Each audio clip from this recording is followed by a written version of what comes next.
Alright, so I'm still working on these headlights on this 46 Dodge, and you can see I laid out a bunch of lines there. I'm thinking I'm going to try about every 3 inches, just cutting it, trying to fold that down to the headlight, and then weld those seams back up, and hopefully that'll give me a nice transition. If it doesn't, I guess I got to cut all that material out and make a different piece for it. So I cut those and I'm gradually bending them down. And you can see one of them still up in the air, and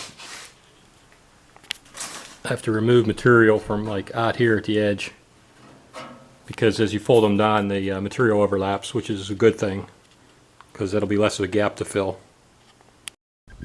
Okay, you can see I cut those, and I have to tack these on here and then weld all these strips up, and then over here I'm going to drop that down and try to get a gap similar to what I have down over here. I think I'll leave a little bit of a line. So I just had a contour go on the body line, kind of went up to a point. Kind of want to leave a little bit of a point still, but it seems like it's getting a pretty nice shape, and it seems like it'll round out nice. Okay, I just taped the light in there temporarily just to see if I like the contour and if it's sitting good. Seems pretty good.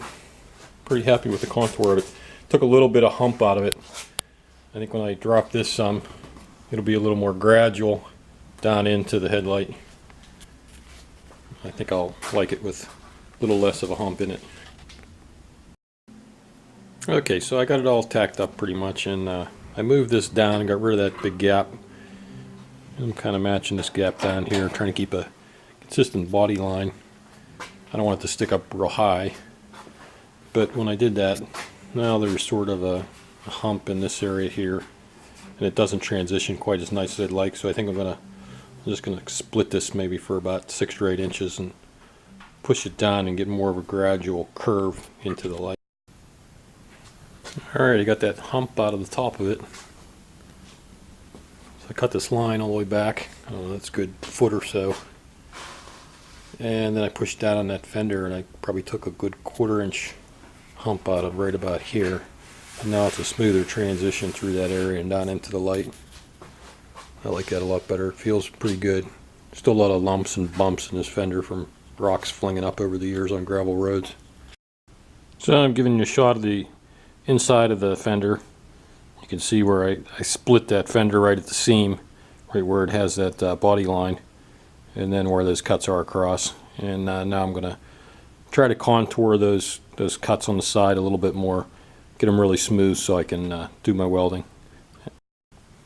Okay, just want to show you where I'm at before I grind away.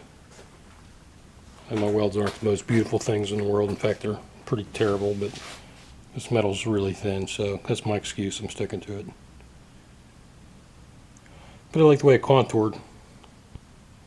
Contoured real nice. And what's amazing is it's like really strong.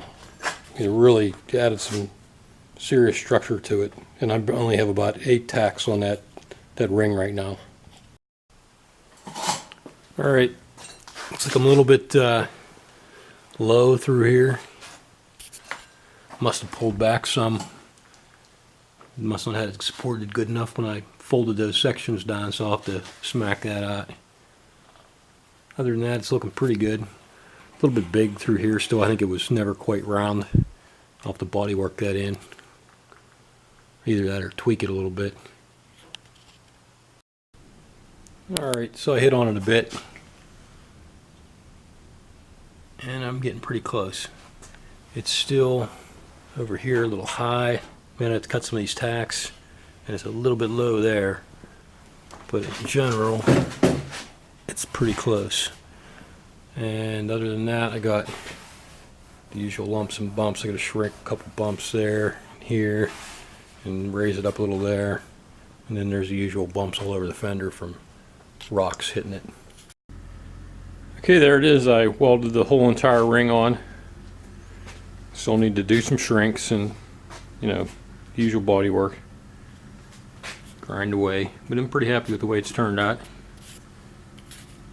Pretty smooth, and the contours are there. I think it looks like it was almost meant to be there.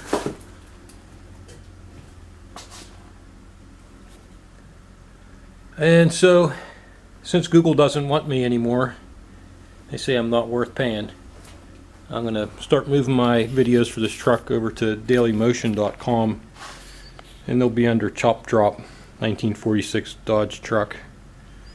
And you'll see my logo's the same thing. So if you want to watch them, I'll probably put something on YouTube just to point you to Daily Motion. But I might as well get some beer and peanut money if I can. It's a shame that Google doesn't want to pay me anymore. Anyways, have a good one.